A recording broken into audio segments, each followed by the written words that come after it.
আওয়ামী লীগ সরকারের টানা ১৫ বছরের শাসন আমলে অসংখ্য গুম ও হত্যার ঘটনা ঘটেছে।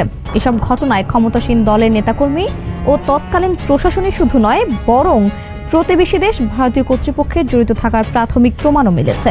বাংলাদেশে গুমের শিকার ব্যক্তিদের ভারতীয় কারাগারে আটক করে তাদের বিরুদ্ধে পাসপোর্টবিহীন অনুপ্রবেশের অভিযোগ করা হতো। কারো কারো বিরুদ্ধে দেওয়া হয়েছে জঙ্গিবাদের মামলা। পতিত আওয়ামী লীগ সরকারের আমলে গুমের তদন্ত চলাকালে এমন ভয়ানক বর্ণনা দিয়েছেন গুম সংক্রান্ত তদন্ত কমিশনের সদস্য নূর খান লিটন। সম্প্রতি তিনি একটি বেসরকারি টেলিভিশনে দেওয়া সাক্ষাৎকারে এসব তথ্য জানান। বিএনপির সালাউদ্দিন আহমেদ এবং সুখরঞ্জন বালির মতো আরও বেশ কিছু ঘটনা রয়েছে, তাতে স্পষ্ট হয়েছে যে বাংলাদেশ ও ভারত যৌথভাবে এই কাজগুলো করেছে। বিশেষ করে বাংলাদেশি নাগরিককে ভারতে পাঠিয়ে দিয়ে সেখানে আটক করা হতো, ভারত থেকে হ্যান্ডওভার করে দিত, পরে তাদের রাস্তায় মেরে ফেলা হতো। এছাড়া সম্প্রতি প্রকাশিত কমিশনের প্রাথমিক তদন্ত প্রতিবেদনেও বলা হয়েছে গুম শুধু বাংলাদেশের অভ্যন্তরীণ বিষয় নয়, বরং আন্তর্জাতিক চক্রান্তের অংশ।